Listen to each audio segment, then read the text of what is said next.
सर्व आचरगोत्रे बंधू आणि भगिनी, त्याचप्रमाणे साधू संतांना दंडवत प्रणाम।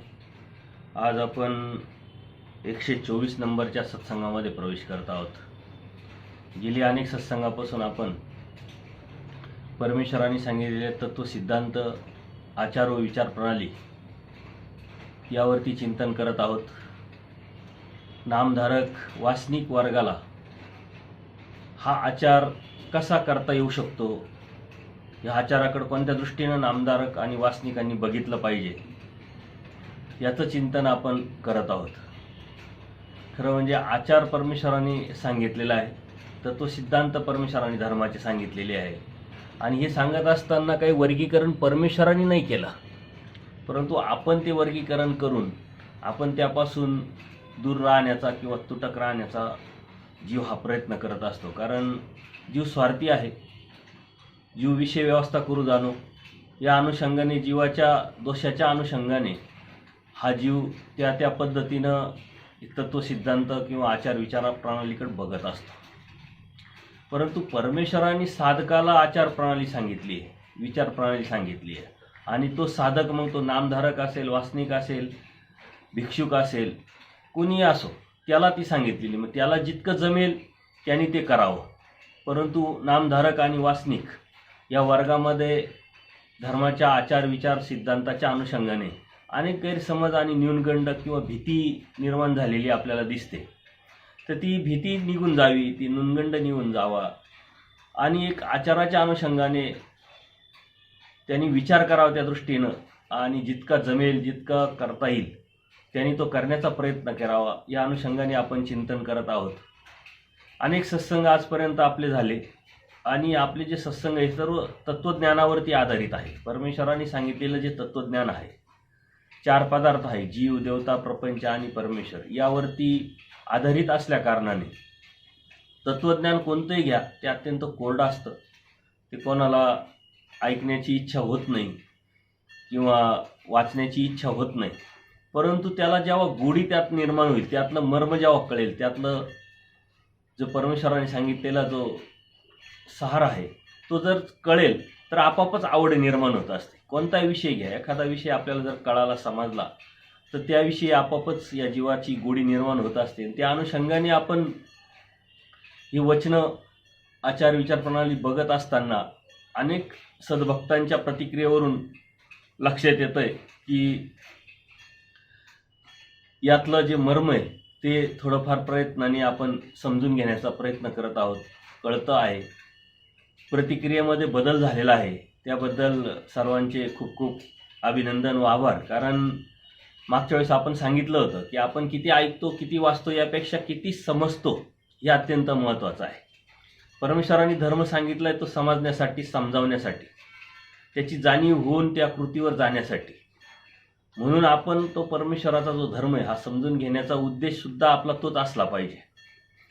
कारण हे दुर्मिळातलं दुर्मिळ तत्त्वज्ञान आहे, रहस्यातलं रहस्य तत्त्वज्ञान आहे, आणि परमेश्वराचं तत्त्वज्ञान असल्यामुळं त्याच्या श्रेष्ठतेच्या पलीकडं कोणतंच तत्त्वज्ञान नाही, आणि म्हणून ते समजून घ्यायला, जाणून घ्यायला तेवढंच आपल्याला ते जड पण वाटेल, अवघड पण वाटेल। परंतु जेव्हा त्यातला अर्थ कळेल, जेव्हा ज्या जीवाला त्याचं हित समजेल, ते हिताच्या अनुषंगाने परमेश्वरांनी सांगितलेलं जे तत्त्वज्ञान आहे त्याला समजायला लागेल, तेव्हा आपोआपच आवड निर्माण होईल। आणि एकदा का आवड निर्माण झाली तर तो तासनतास वाचू शकतो, तासनतास ऐकू शकतो, त्याच्या व्यतिरिक्त तो चर्चा करणार नाही, संभाषण करणार नाही। आणि म्हणून त्याला गोडी निर्माण व्हावी, आवड निर्माण व्हावी, अन्य वार्तेपासून तो तुटून परमेश्वराच्या या परमार्गाच्या अनुषंगाने त्याने ते जीवन करावं, उठणं, बसणं, बोलणं, ऐकणं, त्या अनुषंगाने आपण चिंतन करत आहोत। आणि याला उत्स्फूर्त असा प्रतिसाद आपला लाभत आहे। कारण अभ्यास करण्याची जी इच्छा आहे, ती मानसिकता आहे, या अनेक नामधारक वासनिकांमध्ये आज निर्माण झालेली दिसते। लोक जागरूक झालेले आहे, धर्म जाणून घेण्याची इच्छा किंवा चिकित्सा निर्माण झालेली आहे, आणि म्हणून अभ्यास का करावा, कसा करावा हे न समजल्यामुळं आपल्या गुरुजनांना विचारतात, ऐकतात, मार्गदर्शन घेण्याचा प्रयत्न करतात। परंतु परमार्गामध्ये अभ्यासाची एक पद्धत आहे, मार्गांमध्ये एक विशिष्ट पद्धत असल्यामुळं ती पद्धत आपल्याला कितपत उपयोगी पडेल किंवा कितपत झेपेल ही शंका असल्या कारणाने काही लोक अभ्यासाला सुरुवात केल्यानंतर आपोआपच ते थांबतात हे जाणवलं. आणि म्हणून सर्वसामान्य व्यक्तीला, सर्वसामान्य सद्भक्ताला हे कळावं, समजावं. आणि आपण त्यातले असल्यामुळं आपल्याला जे कळालं, जे समजलं, त्या अनुषंगाने आपण याचं चिंतन करत आहोत. खरं म्हणजे तत्त्वज्ञान खूप मोठं आहे, खूप श्रेष्ठ आहे. परंतु परमेश्वराने सुद्धा सर्वसामान्य जीवाला समोर ठेवून हे तत्त्वज्ञान सांगितलेलं आहे. आणि म्हणून ग्रामीण भागातले अत्यंत सर्वसाधारण जीवाला समोर ठेवल्यामुळे परमेश्वराने जी उदाहरणं दिली, म्हणजे दृष्टांत असेल, सूत्राचा अर्थ असेल, छोटा छोटा आचार असेल, तो अत्यंत सोपा आणि सरळ आहे. फक्त तो आपल्याला न समजल्यामुळं किंवा त्यात आपण न गेल्यामुळं आपल्याला तो अवघड वाटतो. आचाराचा आपण कधी विचारच न केल्यामुळं त्यापासून निर्माण आपल्या मनामध्ये एक भीती किंवा न्यूनगंड, एक मानसिकता निर्माण झाली होती. ती आपण काढण्याचा प्रयत्न करतोय आणि त्याला बऱ्यापैकी यश येतंय. परमेश्वर कृपा, साधू संतांचं शुभचिंतन, आपला सर्वांचा प्रयत्न, यातून ते यश येताना आपल्याला जाणवतंय. कारण अनेक सद्भक्त ते ऐकतात, अभ्यासाला सुरुवात केल्यामुळं कसा करावा, कुठून करावा, कोणत्या पद्धतीनं करावा हे न समजल्यामुळं एक संभ्रमावस्थेमध्ये हे जो नामधारक वासनिक होता, त्या अनुषंगाने एक अभ्यासक्रम आपण तयार केला. त्या अभ्यासक्रमानुसार आपण हे सत्संग घेत असतो. प्रथमपासून जो सत्संग ऐकेल तो आपोआपच त्याला ती पुढची एक चिकित्सा, उत्सुकता निर्माण होत असते आणि त्याचा अभ्यास होत राहतो. त्याच्यामध्ये जी बदल होण्याची जी प्रक्रिया आहे ती आपोआपच नकळत सुरू होते आणि खऱ्या अर्थाने आपण धर्माचा हा प्रवास करायला सुरुवात करतो हे आपल्याला लक्षात येतं. आणि त्याला आवड निर्माण झाली का आपोआपच मग सूत्रपाठ असेल, लीळाचरित्र असेल, दृष्टांत असेल. कारण आज सोशल मीडियाच्या माध्यमातून अनेक साधू संत असेल, वासनिक असेल, मार्गदर्शन करताना दिसतात. परंतु कोणाला वाचनाची आवड असते, कोणाला ऐकण्याची आवड असते. त्या अनुषंगाने आपण ते घेतलं पाहिजे आणि एक लिंक लागावं. कारण अभ्यासक्रम आहे, तो एक सिलेबस आहे, तो त्या पद्धतीने घेतला तरच तो आपल्याला पचेल, रुचेल आणि त्यातलं जे मर्म आहे ते आपल्याला कळेल. आणि म्हणून अभ्यासक्रमाच्या अनुषंगाने आपण हे सत्संग पुढं घेत आलेलो आहोत. आज आपण कितीतरी सत्संगापासून परमेश्वरांनी सांगितलेली आचार प्रणाली आपण चिंतन करतो आहोत. आचार हा जो प्रकरण आहे ते आपण त्याचं चिंतन केल्यानंतर आचार मालिकेतलं आपण सत्संग वचनाचं चिंतन करत आहोत. आणि मागील सत्संगामध्ये सवेती काहीच नसावी, म्हणजे सवय कशाची नसावी असं परमेश्वर सांगतात. म्हणजे धर्मविधी व्यतिरिक्त कोणत्याही पदार्थाची, क्रियेची सवय असू नये असं परमेश्वर सांगतात. कारण सर्व काही विषय आहे आणि विषयाच्या अनुषंगाने जर सवय लागली तर आपण धर्मापासून आपोआपच तुटतो. मग धर्मातला जो विषय आहे त्यातली आपल्याला आवड असली पाहिजे, सवय असली पाहिजे. मग देवपूजा असेल, स्मरण असेल, चिंतन असेल, स्थान करणं असेल, अभ्यास करणं असेल, मग आचाराच्या विचाराच्या अनुषंगाने विचार करून त्या तत्व सिद्धांतावरती जाऊन तो आचार करण्याचा आपला प्रयत्न असेल तर ही परमार्ग तुमचं जीवन किंग. या अनुषंगाने तुम्हाला सवय परमेश्वराच्या धर्माच्या तत्वाच्या व्यतिरिक्त नसावी असं परमेश्वर आपल्याला स्पष्ट सांगतात. आणि ती सवय लागण्यासाठी मात्र आपल्याला धर्म कळाला पाहिजे, धर्म समजला पाहिजे, धर्म जाणवला पाहिजे आणि आपलं हित आपल्याला समजलं पाहिजे. खरं म्हणजे आपलं हित आपल्याला कळत नाही. ज्या जीवाला आपलं स्वतःचं हित कळेल तो आपापच धर्माकडे आकर्षिला जातो आणि धर्म अभ्यासाला सुरुवात करत असतो. प्रयत्न प्रत्येकाचा आहे, परंतु एक ध्येय निश्चिती करून आपण ती वाटचाल केली पाहिजे. कारण संसारात असेल, भौतिक जगामध्ये असेल, आपण काहीतरी ध्येय घेऊन चालत असतो आणि त्या ध्येयाच्या अनुषंगाने आपली जी वाटचाल आहे ती प्रगतीच्या दिशेनं हळूहळू करत असतो. त्याच पद्धतीनं धर्माचं सुद्धा आहे. आपल्या जीवाचं हित कशात आहे हे समजून उमजून जाणून त्या अनुषंगाने आपण ध्येय निश्चित केलं पाहिजे आणि ते ध्येय निश्चितीनंतर ह्या धर्माचा प्रवास आपला सुरू राहिला पाहिजे. ह्या वचनापर्यंत आपण जेव्हा येतो त्यानंतरचे जे वचन आहे ते बरेचसे अनुसरलेले जे पुरुष आहे त्या भिक्षेच्या अनुषंगाने सांगितलेलं आहे. त्यात आपल्याला नामधारक आणि वासनिक ह्या वर्गाला हे वचनं पाळणं अशक्य आहे, परंतु तरी आपण त्यावरती एक सहज नजर मारणार आहोत का. कारण आपल्या धर्माचं तत्व काय सांगतं, आचार काय सांगतं, विचार काय सांगतं, कोण करतं कोण नाही करतं हा विषय आपला सत्संगाचा नाही आहे. परंतु आपल्याला तोंड ओळख असावी. धर्माने परमेश्वरांनी सांगितलेली जी आचार प्रणाली आहे साधकाची, त्याची तोंड ओळख आपल्याला असावी. या अनुषंगाने आपण या वचनाचं पण थोडक्यात चिंतन करणार आहोत. आटन ते निरुद्देश करावे, कारण परमेश्वराने सांगितलं नित्यविधी, आटन, विजन, भिक्षा आणि भोजन, अशा पद्धतीनं नित्यविधी परमेश्वराने सांगितलेला आहे. आणि तो नित्यविधी निमित्तविधी या सत्संगामध्ये याचं आपण सविस्तर चिंतन केलेलं आहे. तर आटन म्हणजे गावानी गावा जावे. तर ते गावानी गावा फिरस्तीवर हे साधक वर्ग जर राहतात, त्यांनी आटन करत असताना निरुद्देश करावे, म्हणजे कोणत्याही प्रकारचा उद्देश ठेवू नये. कोणीतरी नातेवाईक भेटल किंवा हे स्थान भेटल किंवा या अनुषंगाने ही मोठं गाव भेटल, छोटं गाव भेटल किंवा विषयाच्या अभिलाषेपोटी असा कोणताही उद्देश असला नाही पाहिजे. परमेश्वराची शोधणी, परमेश्वर इथं भेटेल किंवा तिथं भेटेल या शोधणीच्या अनुषंगाने आटन हे निरुद्देश केलं पाहिजे.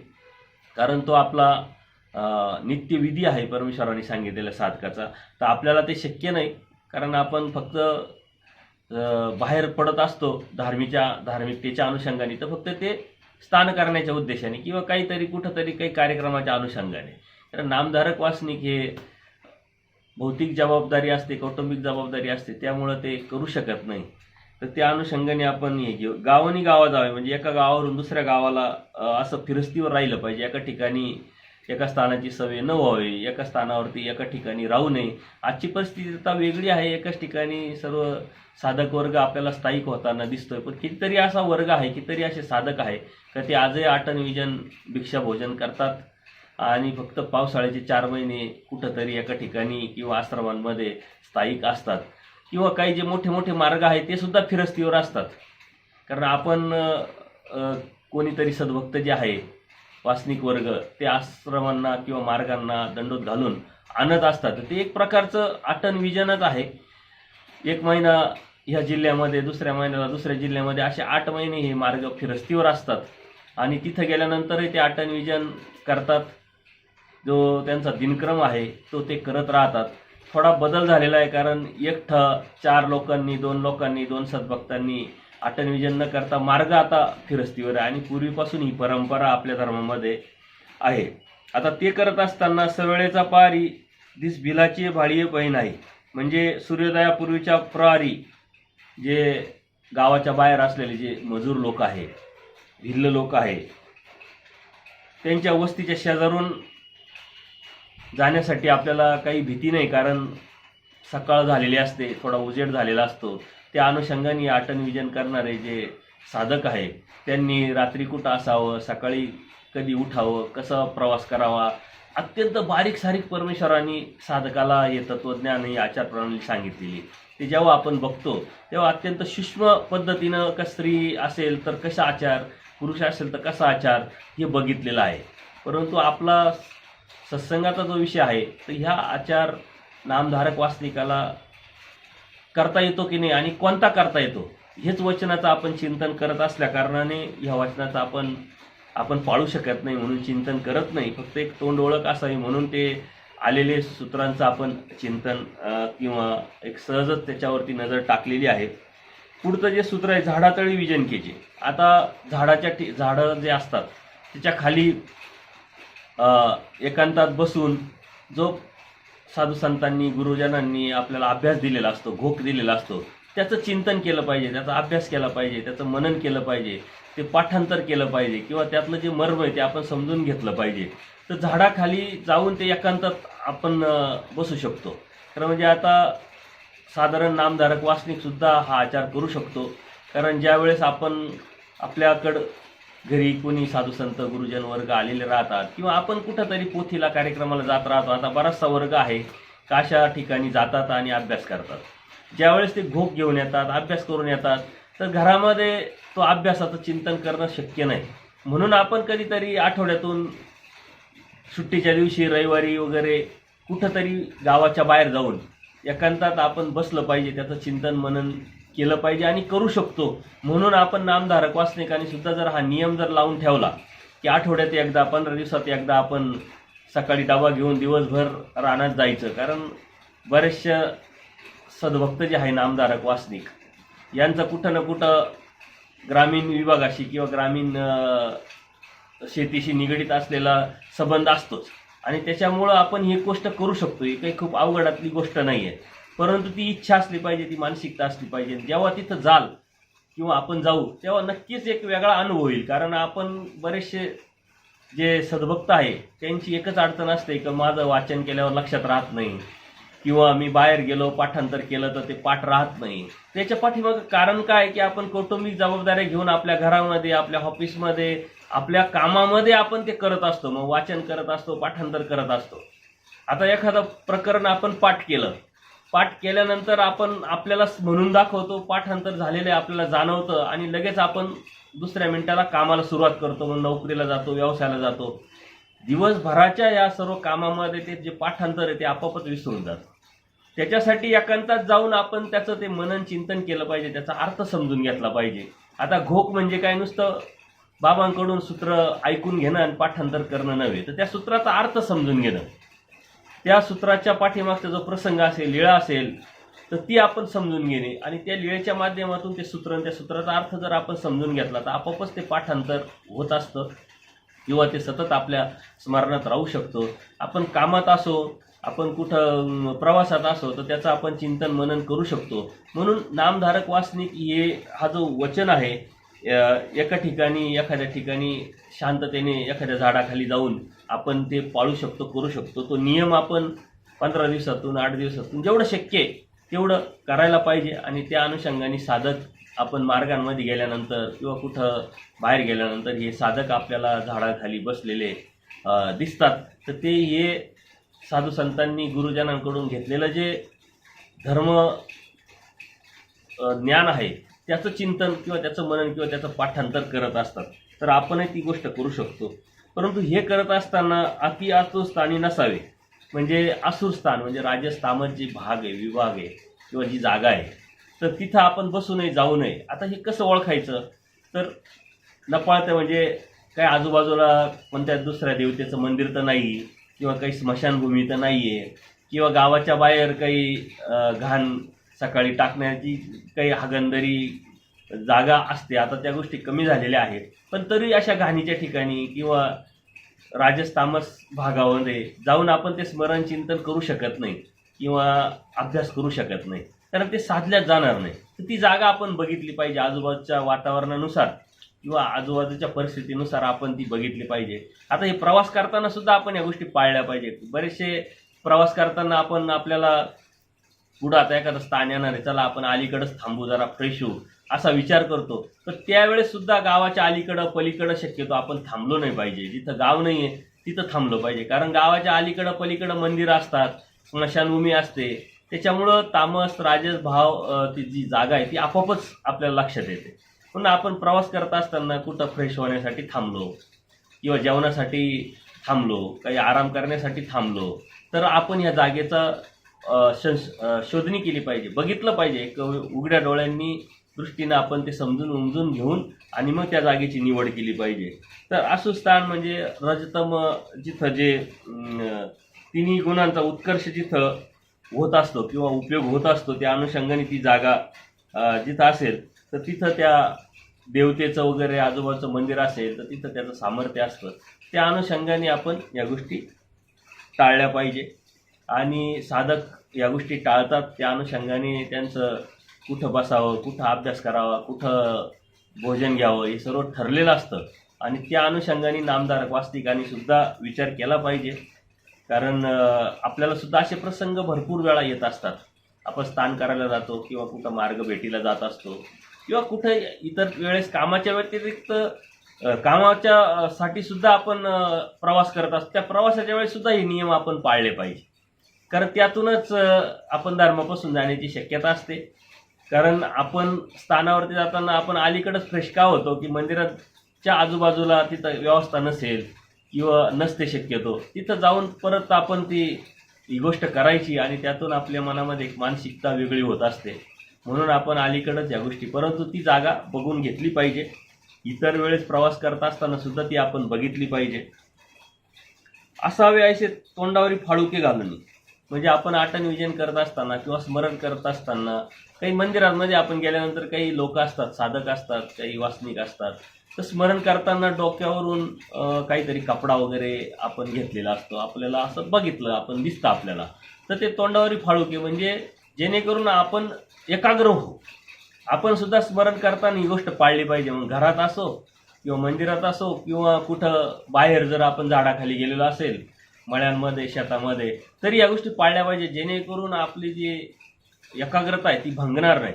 कारण आपण डोळे जरी बंद केले तरी आपल्याला एक मानसिक तापप तयार होते 2-5 सेकंदानंतर, 5-10 एखाद्या मिनिटानंतर, की एक इंद्रियाच्या अनुषंगाने पाहण्याची इच्छा होते. आपण डोळे बघतो, मग इकडं तिकडं बघतो, कोणी दिसतं आपल्याला, आपण डिस्टर्ब होतो.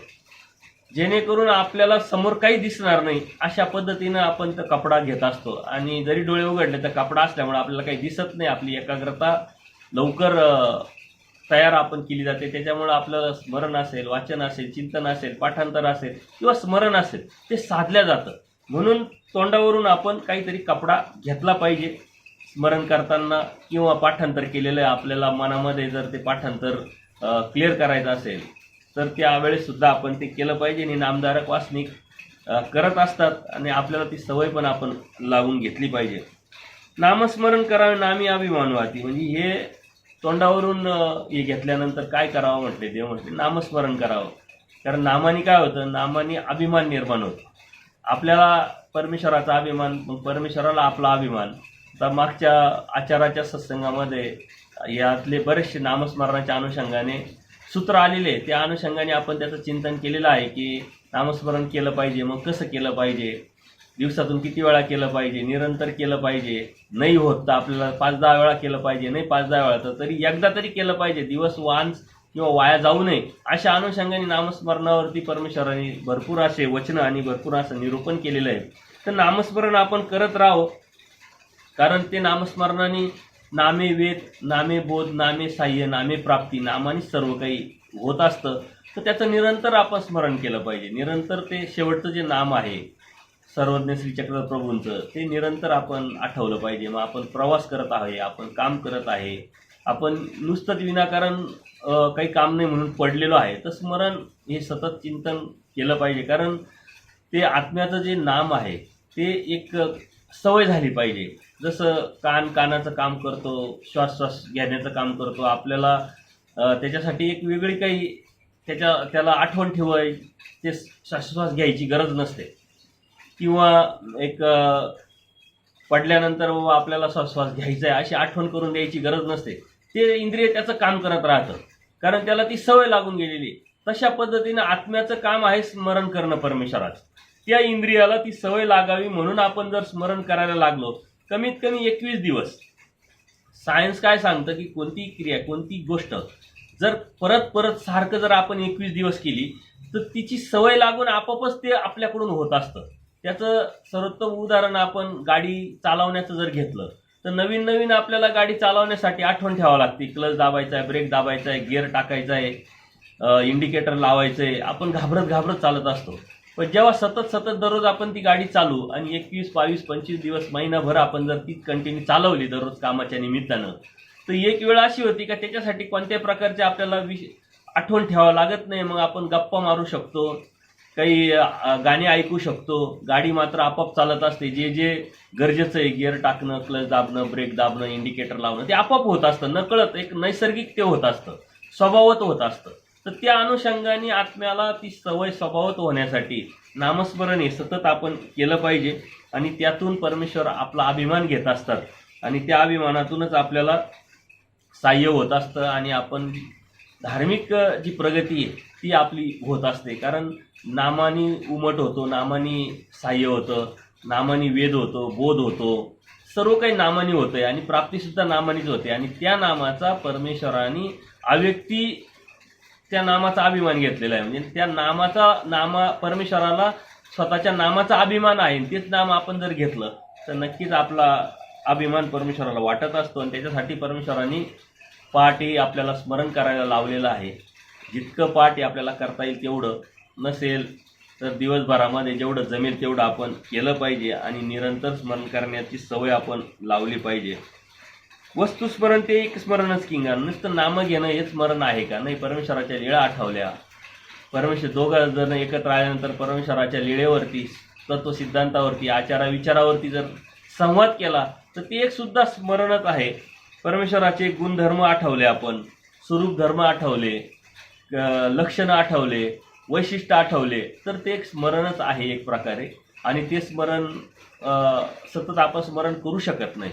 म्हणून कधीतरी मग लीळा वाचन, कधीतरी सत्संग ऐकणं, कधीतरी संवाद करणं. आजकाल हा संवाद खूप सोपा झालेला आहे, परंतु संवाद कमी पण झालेला आहे. पूर्वी आपल्याला दोघांना एकत्र भेटल्याशिवाय संवाद करता येत नव्हता, पण आज मोबाईलच्या माध्यमातून आपण कोणत्याही साधू संतांना फोन करून प्रश्न विचारू शकतो, संवाद साधू शकतो, नामधारक वासनिकांशी संवाद साधू शकतो. तर कधीतरी ह्या क्रियेमध्ये आपण बदल करत राहिलो तर धर्माच्या ठिकाणी आपोआप नक्की टिकून राहू.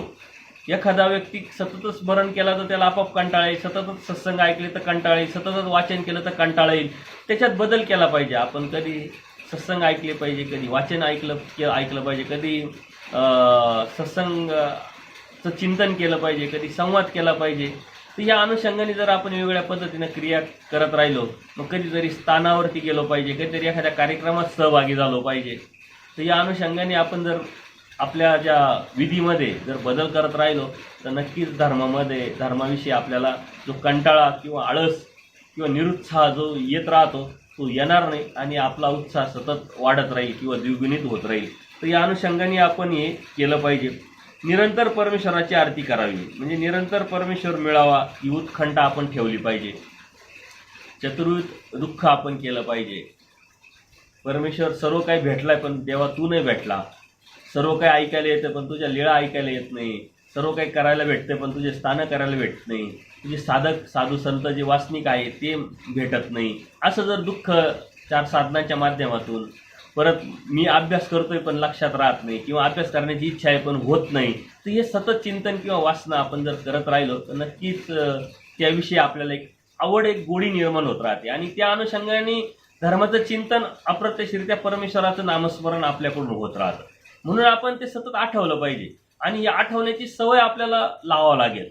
आपण जर म्हटलं नॅचरल स्वभावात आपोआप होईल असं होत नाही. एखादी गोष्ट ती सतत आपल्या मनाला, आपल्या बुद्धीला सांगावं लागते, तेव्हा ती आठवत राहते. आणि ती आठवत राहून मग थोड्या दिवसानंतर आपोआप ती सवय भविष्यात आपली होऊ शकते. जर महिनाभर आपण सतत आपल्याला ती आठवण करून देण्याची सवय जर आपल्याला लावली आणि आठवत राहिलो, मग ते लीळा असेल किंवा स्मरण असेल, चिंतन असेल, काही पण, तर आपोआपच ती सवय मात्र आपल्याला लागेल आणि अन्य वार्तेपासून आपण तुटू.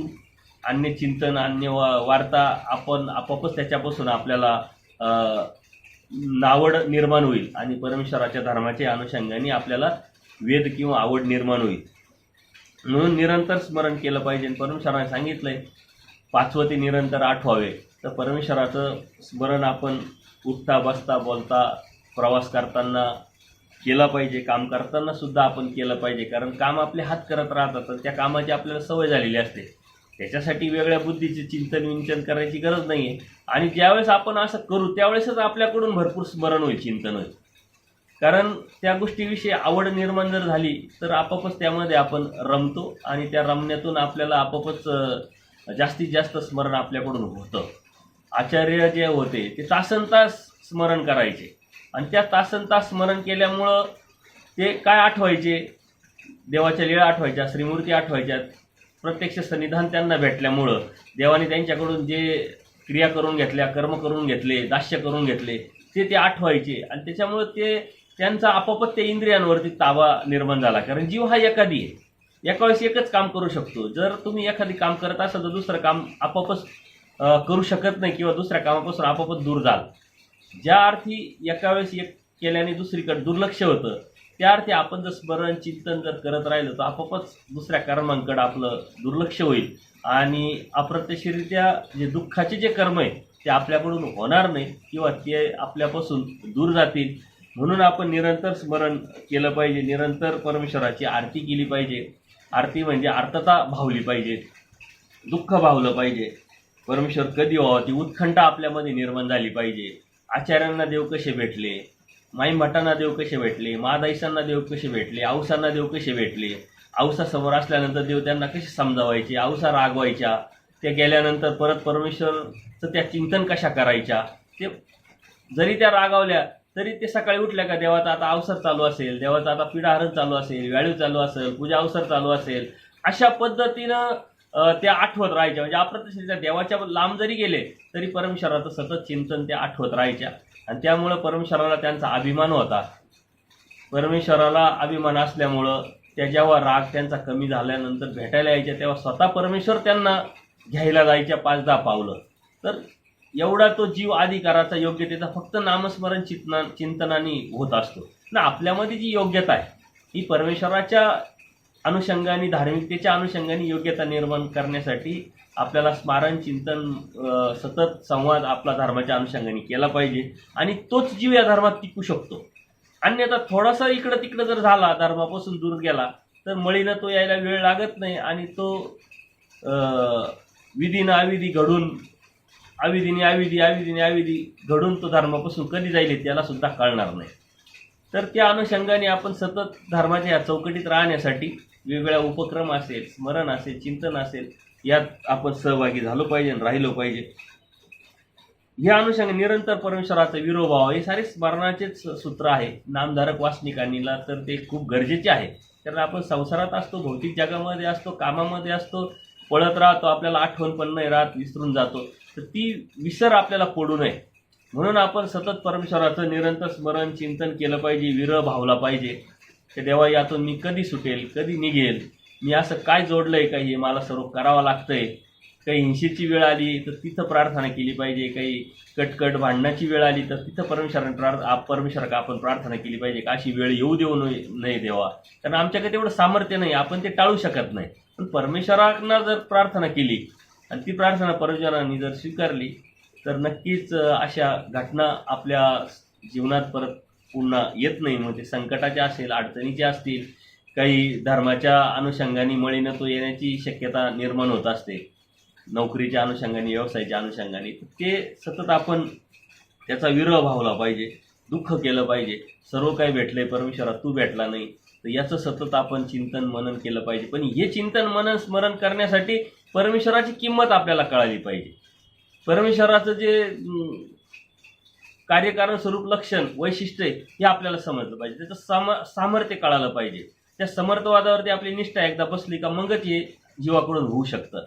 अन्यथा ते एवढं सोपं नाही. कारण आपण त्या भौतिक जगामध्ये इतकं स्वतःला वाहून घेतलेलं आहे का त्यातून बाहेर पडणं आणि परमेश्वराचं चिंतन स्मरण करणं एवढं सोपं नाही. वास्तविक मार्गांमध्ये साधू संत त्याच याच्यामध्ये राहतात.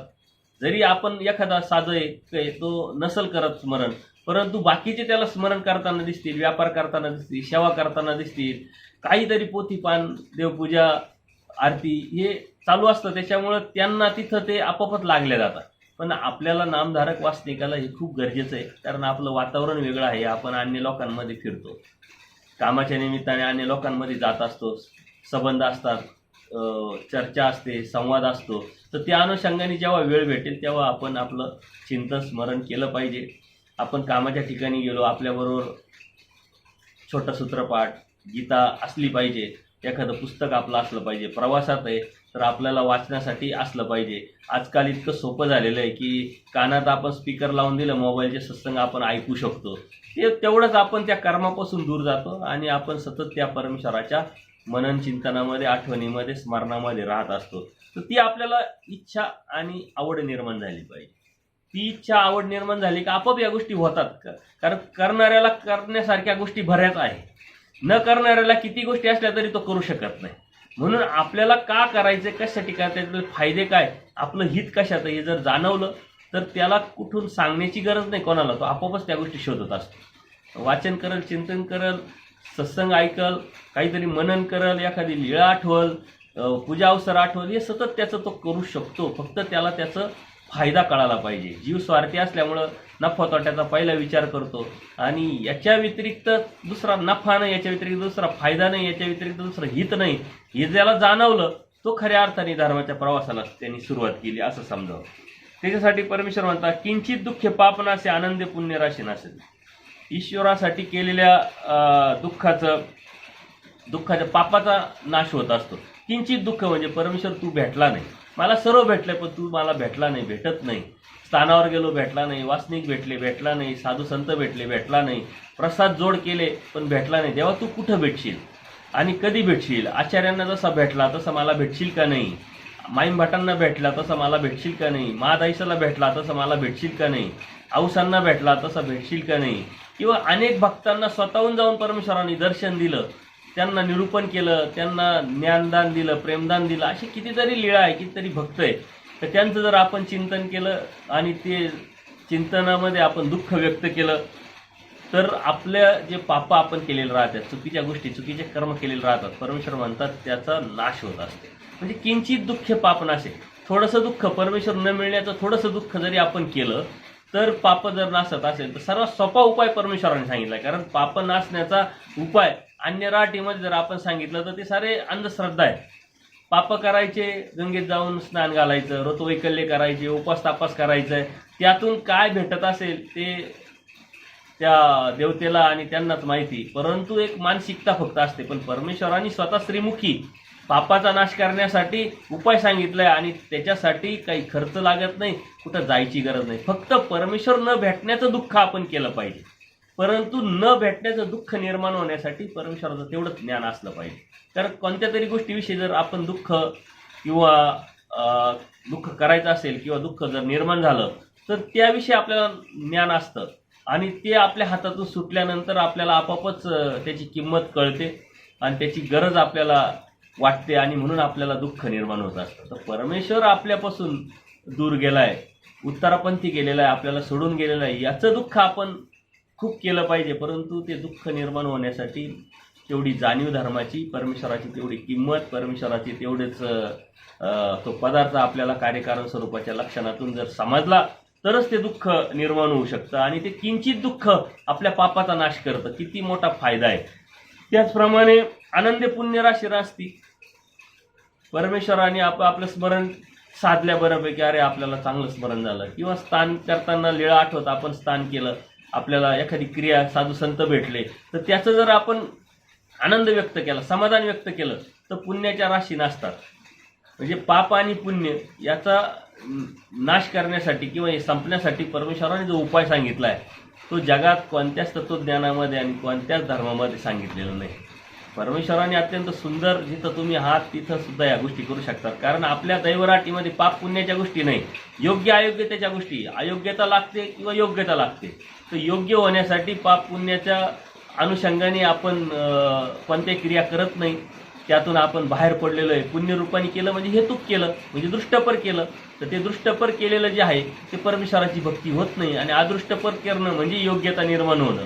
म्हणून पाप पुण्यासाठी आपण काहीच करत नाही. पण पूर्वकर्मात आपण जे केलेलं आहे त्याचा नाश झाल्याशिवाय आणि ते नाश पावल्याशिवाय आपल्याला मात्र योग्यता प्राप्त होऊ शकत नाही. आणि त्याच्यासाठी परमेश्वराने सर्वात सुंदर, सोपा आणि सरळ स्पष्ट उपाय सांगितलेला आहे. आणि तो जर उपाय आपण करत राहिलो तर नक्कीच परमेश्वराच्या मार्गामध्ये आपल्याला प्रगती करायला वेळ लागणार नाही. ईश्वरासाठी केलेल्या दुःखाने पापाचा नाश होतोच, तर विधीमधील समाधानाने देवतेच्या फळाचे जे कर्म आहे म्हणजे पुण्य जे आहे त्याचा नाश होत असतो. आणि म्हणून आपल्याला परमेश्वर न प्राप्तीचं दुःख, आणि आपण एखाद्या दिवशी आपल्याला आपोआप वाटतं अरे आज सुंदर स्मरण झालं, आज चांगले स्थानं झाले, आज आपण एखाद्या साधूंशी चर्चा केल्यानंतर खूप सुंदर असं तत्त्वज्ञानावरती आपल्याला समजलं किंवा उमगलं, किंवा सत्संग ऐकल्यानंतर सुद्धा आपल्याला समाधान लाभतं की अरे आज सत्संगला ऐकला, आपल्या मनामधल्या ज्या शंका त्या दूर झाल्या, त्या शंका दूर झाल्यामुळं आपल्यातलं जे मलिनत्व असेल, आळस असेल, निरुत्साह असेल तो आपोआपच निघून जातो आणि आपण फ्रेश वाटायला लागतो. तर हे फ्रेश आपल्याला सतत वाटावं, ताजंतवानं वाटावं, याच्यासाठी जर सतत आपण परमेश्वराच्या चिंतनात, स्मरणात जर राहिलो तर नक्कीच आपला प्रभाव दुसऱ्यांवरती पडत राहील आणि ते सुद्धा म्हणतील का अरे तुम्ही फ्रेश राहता, फ्रेश दिसता. नाही तर आपण दैवराटीचे परमेश्वर भक्तीतले एवढा मोठा परमेश्वर आपल्याला समजलाय, उमजलाय, त्याचे नामं आपल्याला आहे आणि आपले चेहरे जर सतत पडलेले असेल तर मग तो परमेश्वराच्या बोध देण्याला काही अर्थ नाही. त्या परमेश्वराच्या मार्गात येऊन आणि त्या परमेश्वराचे नामं घेण्याला आपल्याला काही अर्थ नाही. संकट आहे, अडीअडचणी आहे, प्रत्येकाला प्रत्येकाच्या पद्धतीने असतात. परंतु त्या अडीअडचणी, संकट चेहरे बारीक करून आणि चेहरे पाडून कधी दूर होत नसतात.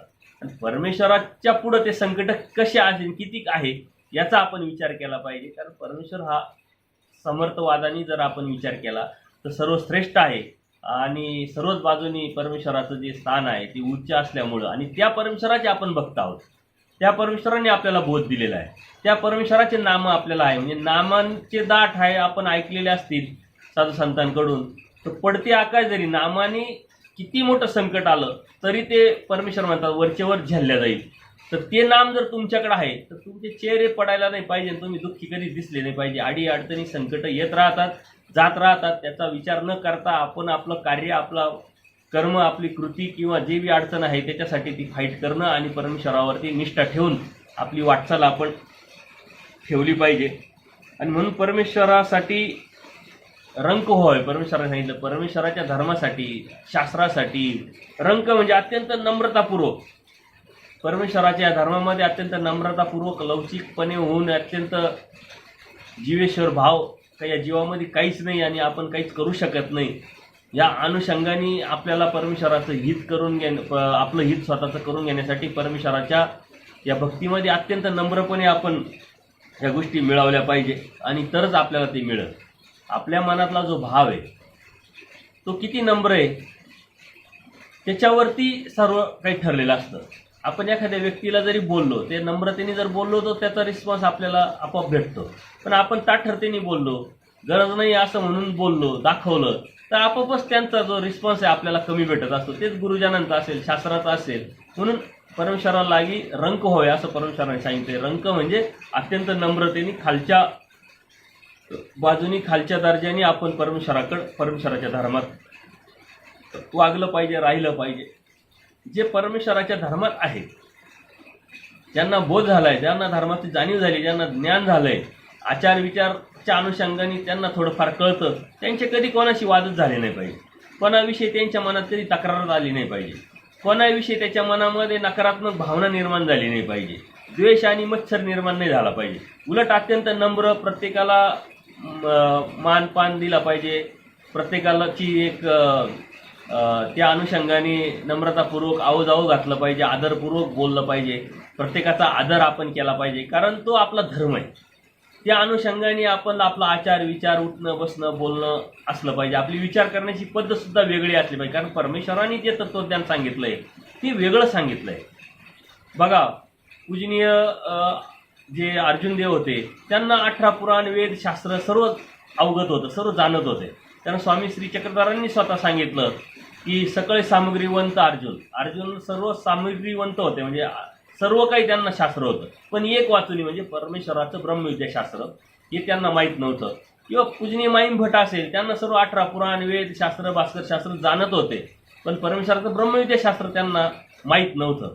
आता तेच जे त्यांना जाणतात तेच परमेश्वराने सांगितलं असतं, त्यांना काहीच वाटलं नसतं. पण परमेश्वराने वेगळं तत्वज्ञान मांडलं आणि ते म्हणजे परमेश्वराचं जीव, देवता, प्रपंच व्यतिरिक्त असलेलं जे परमेश्वर आहे, त्या परमेश्वराने तत्वज्ञान सांगितलं म्हणून ते वेगळं ठरतं. आणि त्या वेगळ्यापणाला मग हे जीव आकर्षित होऊन ते बोध परमेश्वराने त्यांना दिला आणि तो बोध त्यांनी वाढवला, परमेश्वराच्या प्राप्तीला गेले. तर ह्याच अनुषंगाने आपण विचार केला पाहिजे की आपल्याला जे समजलंय ते खूप काही वेगळं आहे. जगाच्या पाठीवरती याच्यासारखं वेगळं काहीच नाही, व्यतिरिक्त काहीच नाही. कारण कोणत्या जीवाला आपण तत्वज्ञान सांगायला लागलो त्यांनी ते कधीतरी पहिल्यांदाच ऐकलेलं असतं, म्हणून तो अत्यंत आवडीपूर्वक आकर्षित, तो बी त्याच्या योग्यतेचा असेल, अधिकाराचा असेल तर ऐकतो. अन्यथा काही लोकांचे अधिकार नसेल, आपण हे तत्वज्ञान सांगायला लागलं ते इकडं तिकडं बघतात, त्यांना त्याचं काही मर्म किंवा त्याची जाणीव निर्माण झालेली नसते. कारण जरटा धर्मी अधिकार नाही, हे प्रयोग आपण केले पाहिजे. कधीतरी आपल्या लक्षात येतं की ज्यांची 40, 50, 60 ओलांडलेली जे अन्य लोक आहेत, ते कोणत्या तरी भक्तीत अडकलेले, त्यांना आपण हे तत्वज्ञान सांगायला लागलं तर त्यांना ते कळतच नाही, समजतच नाही.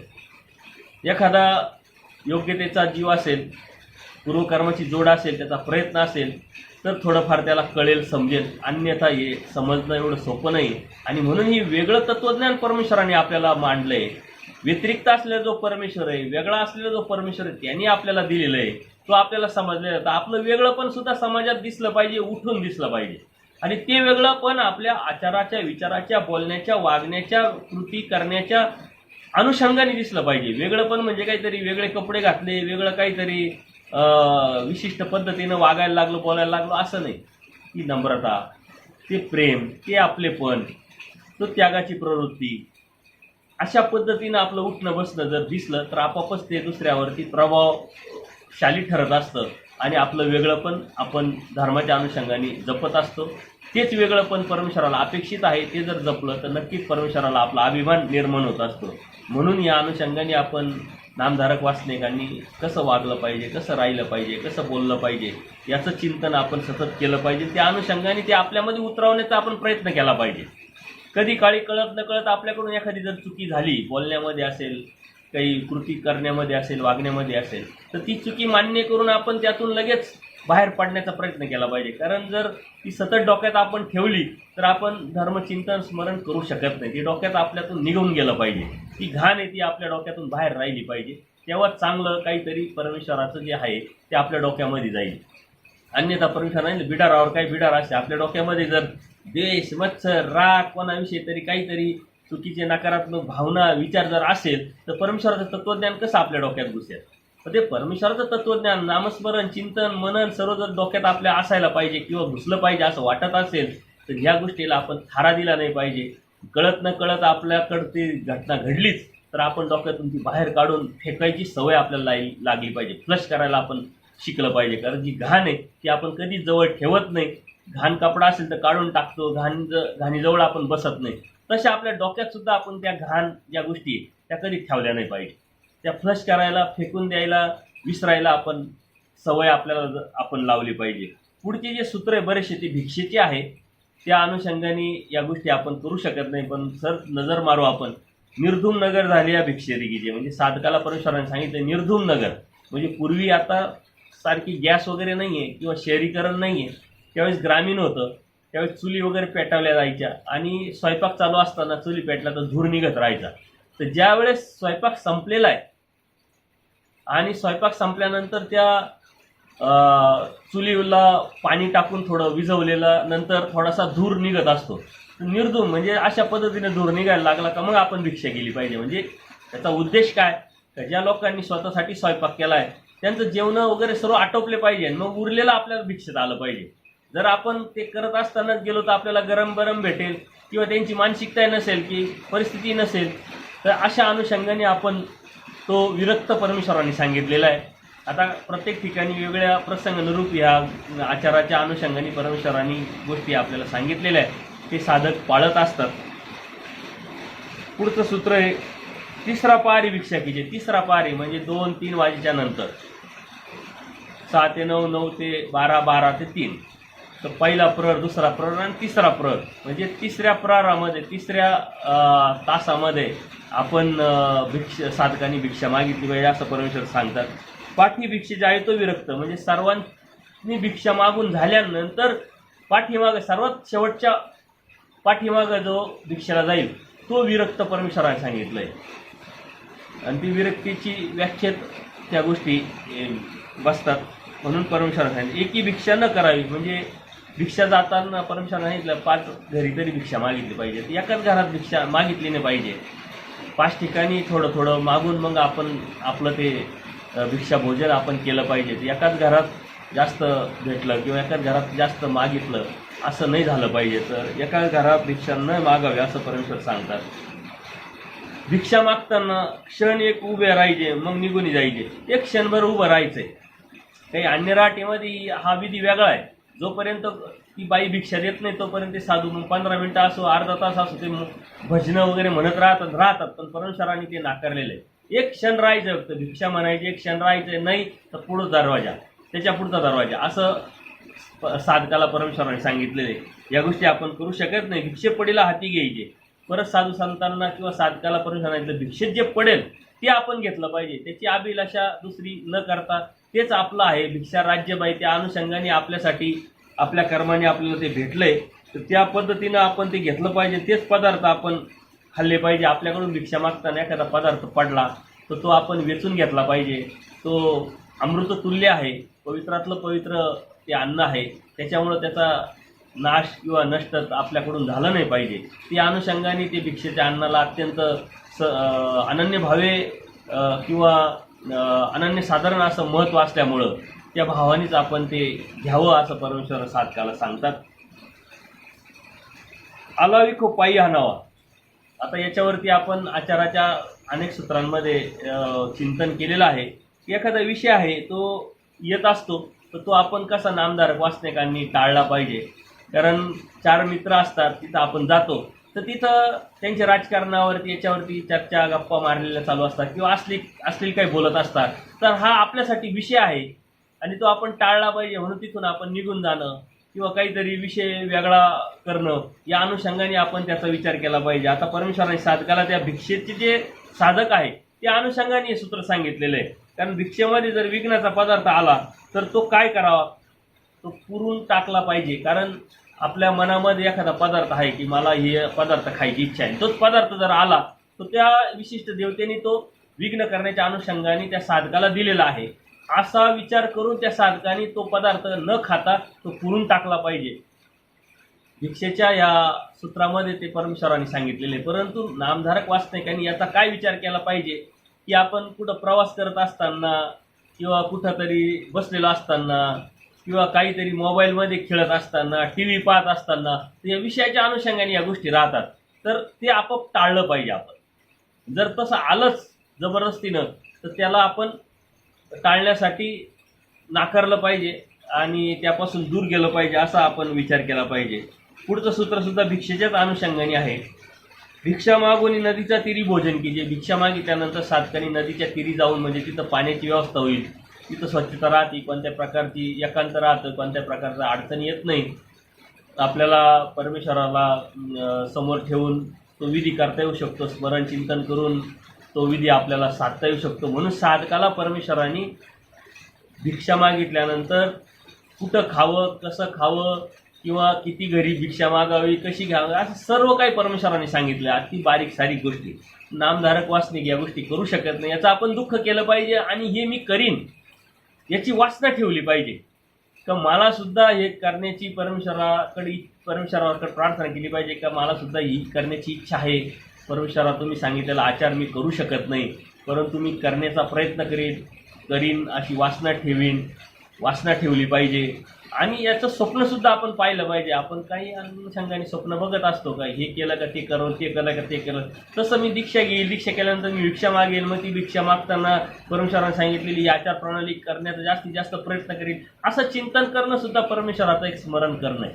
त्या अनुषंगाने आपण असे स्वप्न बघितले पाहिजे. आपण व्यवसायाचे स्वप्न बघतो, कुटुंबाचे स्वप्न बघतो, काही दुसऱ्या अभिलाषेपोटी पण आपण स्वप्न बघत असतो, काहीतरी मन माळका करत असतो. तर त्या मन माळका या भौतिक जगाच्या किंवा विषयाच्या अनुषंगाने न करता परमेश्वराच्या आचाराच्या, विचाराच्या, धर्माच्या अनुषंगाने जर करत राहिलो तर ते एक स्मरणच आहे, ते एक चिंतनच आहे, हे बघितलं पाहिजे. क्षुधा निवृत्ती कीजे. भूक लागली आहे तर आपण जेवण केलं पाहिजे. ते नामधारक वासनिक करत असतात, पण काही लोकांच्या मनामध्ये उपवास तापास करण्याचं किंवा काहीतरी अति सात्विकता दाखवण्याच्या अनुषंगाने हे लोक थोडंसं कमी जेवणं याचा करत असतात. त्याचा परिणाम शरीरावर न होण्यासाठी, स्वस्थता राहण्यासाठी क्षुधा निवृत्ती म्हणजे जेवढं आपल्याला भूक आहे तेवढं आपण खाल्लं पाहिजे. 2 घास खाण्याच्या उद्देशाने आता परमेश्वराने ह्या आहारावरती 11-12 सूत्र सांगितले. त्याचा आपण जीव ह्या पदार्थामध्ये त्याचं खूप सुंदर असं चिंतन केलेलं आहे. तर त्याचं कसं खावं, किती खावं, कशा पद्धतीनं खावं, कशासाठी खावं, हे सर्व परमेश्वराने अत्यंत बारीक सारीक आहाराच्या गोष्टी आपल्याला सांगितलेल्या आहेत. तर त्या अनुषंगाने क्षुधा निवृत्ती केली पाहिजे. पण कशी, केव्हा, कुठं, कसं, कधी, कोणाचं याचा विचार करून परमेश्वराने सांगितलेल्या तत्वसिद्धांताच्या या चौकटीत आपण नामधारक वासनिकांनी याचा विचार, चिंतन, मंथन केलं पाहिजे. उपवास न धरता आपण, काही लोक करतात उपवास तापास, व्रतवैकल्य हे देवतेचे आहे, उपवास तापास हे देवतेचे आहे. आपण उपवास करू नये, कारण उपवास करण्याचा आपला धर्मच नाही आहे. उपवास धरला तर आपल्या शरीरातल्या ज्या पेशी असतात ते बी एक जीवत असतात, त्याची हिंसा होत असते. हिंसा पापात नरक परमेश्वराने सांगितलेले. ती विधी, व्रतवैकल्य हे देवतेच्या अनुषंगाने येत असतं. म्हणून आपला तो धर्म नाही, आपलं ते आचार नाही आहे, आपलं ते तत्त्व नाही. म्हणून काही लोक गोकुळाष्टमीच्या दिवशी उपवास धरतात, काही अमावस्या पौर्णिमाला धरतात, काही आठवड्यातलं एक वार असतो ते धरतात. तर ते चुकीचं आहे, ते करू नये. क्षुधा निवृत्ती जेवढं गरजेचं आहे तेवढं, आणि सात्विक जेवण अत्यंत शांततेने, स्वस्थतेने, स्मरण चिंतन करत करत आपण ते घेतलं पाहिजे. जेविता आवडी गुडी न व्हावी. जेवताना मात्र, भोजन करताना इंद्रिय वासनाच्या आहारी जाऊ नये, म्हणजे आवड निवड नसावी, हे आपल्याला त्याचं आपण चिंतन केलेलंच आहे. तर ही आवडतीची भाजी आपल्या बरोबर आहे, आपल्या समोर जर आवडीचा गोष्ट आली आपोआपच 2 घास आपण खातो. तर जेवणामध्ये आवड निवड नसण्यासाठी गोपालकाला करून जर आपण खायची सवय लावली तर आपोआपच आपल्याला जेवढं पाहिजे तेवढंच आपण खातो. किंवा काही असलं तरी एकत्र करण्याची ती सवय आपल्याला लागली पाहिजे. ते रेंद्या चेंद्या दरभरीच्या अशा अनुषंगाने आपल्याला ती सवय जर लागली तर आपोआपच आपल्याला ते आवड निर्माण होते त्याविषयी, आणि एक धर्माचं तत्त्व, आचाराचं तत्त्ववचन आपण पाळू शकतो.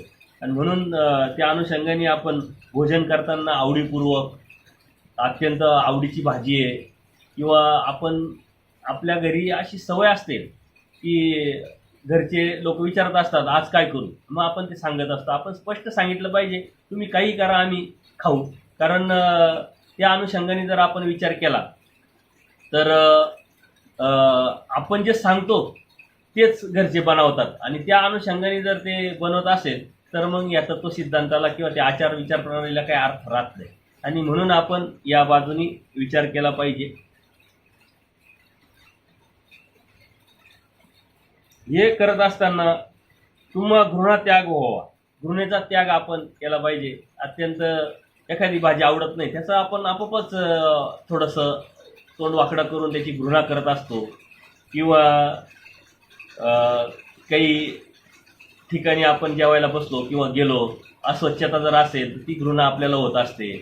तर एक समान भाव आपल्यामध्ये निर्माण झाला पाहिजे, आणि ती समान भाव, ती अवस्था निर्माण होणं एवढं सोपं नाही आहे. म्हणून त्या बाजूने आपण विचार करत, चिंतन करत राहिलो पाहिजे. कोणाविषयी आपल्या मनामध्ये ती घृणा, द्वेष भावना निर्माण होणार नाही याचा आपण चिंतन किंवा विचार केला पाहिजे. आणि त्या अनुषंगाने घृणेवरती आपला कमांड असली पाहिजे. घाण, हे स्वच्छ आहे, अस्वच्छ आहे, पवित्र आहे, अपवित्र आहे, हे आवडतंय, हे नावडतंय, हे ज्या भावना आहे त्या आपल्या निघून गेल्या पाहिजे. कारण यांनी प्रेतदेहाचं नरक होतं. तुझं माझं केल्याने हा विकल्प आपण भावत असतो. त्याच्यामुळं ही भावना आपल्या मनामधून निघण्यासाठी आपल्याला त्या धर्माच्या ज्ञानाच्या जाणीवेची अत्यंत गरज आहे. आणि त्या घृणेवरती आपण कमांड जर केली, त्याच्यावरती आपण बऱ्यापैकी त्या अवस्थेवरती आपण आरूढ झालो तर नक्कीच त्या घृणेवरती आपण ताबा मिळू शकतो. कोणाविषयी आपल्याला काही घाण वाटणार नाही किंवा आकर्षणसुद्धा वाटलं नाही पाहिजे, या अनुषंगाने परमेश्वर सांगितलं. आणि हे भौतिक जगामध्ये आपल्याला होत असतं. आपण प्रवास करत असताना आपल्या शेजारी जर कोणी गुटखा खाणारा भेटला, तंबाखू खाणारा भेटला, बसला, तरी आपल्याला त्याच्याविषयी राग येतो. तो एक साहजिक नैसर्गिक आहे.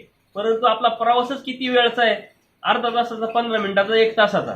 त्याच्यामुळं तेवढ्यासाठी जर आपण ती लवचिकता किंवा बदल आपल्यात जर करत नसेल तर मग आपण साधक म्हणून घ्यायला आपल्याला कोणत्या प्रकारचा अधिकार राहत नाही. तर असे प्रसंग आपल्याला खूप येत राहतात. ज्याची इच्छा नसते किंवा ज्याची आवड नसते तोच आपल्या बरोबर किंवा आपल्या समोर येत असतो. त्यावेळेस आपण तोंड वाकडं न करता, त्याला न दाखवता किंवा त्याला ते न समजता आपण त्यात बदल करून आणि त्या पद्धतीनं आपण वागलं, बोललं पाहिजे. एक आदरपूर्वक आपल्या मनामध्ये ती भावना असली पाहिजे. पुढचं सूत्र जे आहे भिक्षासाठीच आहे, भिक्षेच्याच अनुषंगाने आहे. हा गाय भिक्षान्न की ते पवित्राचे पवित्र की. कारण भिक्षेचं अन्न परमेश्वरांनी का खायला लावलेलं आहे, तो नित्यविधी का केलेलं आहे, हे पवित्र पवित्र आहे. ते सवापळ अमृत सांगितलंय. कारण भिक्षेच्या अन्नाने विकारावरती, विकल्पावरती, हिंसेवरती किंवा इंद्रियांवरती ताबा मिळवणं खूप सोपं होऊन जातं. कारण दुसरं जे अन्न असेल, मग ते पंक्तीचं असेल किंवा कोणीतरी आणून दिलेलं असेल, ते काहीतरी हेतुपूर्वक असतं, कोणत्या तरी उद्देशाने असतं, म्हणून ते दृष्टपर असतं. ते दृष्टपर असलेलं अन्न जर साधकाने घेतलं तर आपोआपच त्याच्या मनामध्ये ते विकार, विकल्प, हिंसा किंवा या अनुषंगाने वेगवेगळे विचार, इंद्रियांवरती ताबा मिळवणं हे अवघड होऊन जातं. तर त्यामुळं त्या साधकाला परमेश्वर प्राप्ती करणं हे अत्यंत अवघड जिकिरीचं होतं. म्हणून नित्यविधी परमेश्वरांनी भिक्षाभोजन सांगितलेलं आहे. जो भिक्षाभोजन जे साधक करतात ते आपोआपच परमेश्वराचं त्यांच्यातलं अंतर कमी करत असतात. हे आज ओली भिक्षाचं कमी प्रमाण दिसतंय. कोरडी भिक्षा लोक आज साधक वर्षाचं एकदाच मागून घेतात. मग धान्य असेल, तेल असेल, बाकीच्या काही गोष्टी असेल तर त्या अनुषंगाने मग त्याचं पचन पाचन करतात. कारण 1 आणि 2 साधक राहत नाही, मार्गामध्ये अनेक हे असतात आणि त्या अनुषंगाने ते पचन पाचन करावं लागतं. परमेश्वरांनी पचन पाचन न कीजे, म्हणजे जर मी एकटाच आहे मी एकट्यासाठी स्वयंपाक करत असेल तर ते चुकीचं आहे. परंतु नैमित्तिक 10 लोकांसाठी होत असेल आणि त्याच्यात जर आपण घेत असेल तर ते चालू शकतं. म्हणजे एक पर्याय म्हणून निवडलेलं आहे, पण परमेश्वराने आचार मात्र स्पष्ट आणि ठोकून क्लिअर सांगितलेला आहे.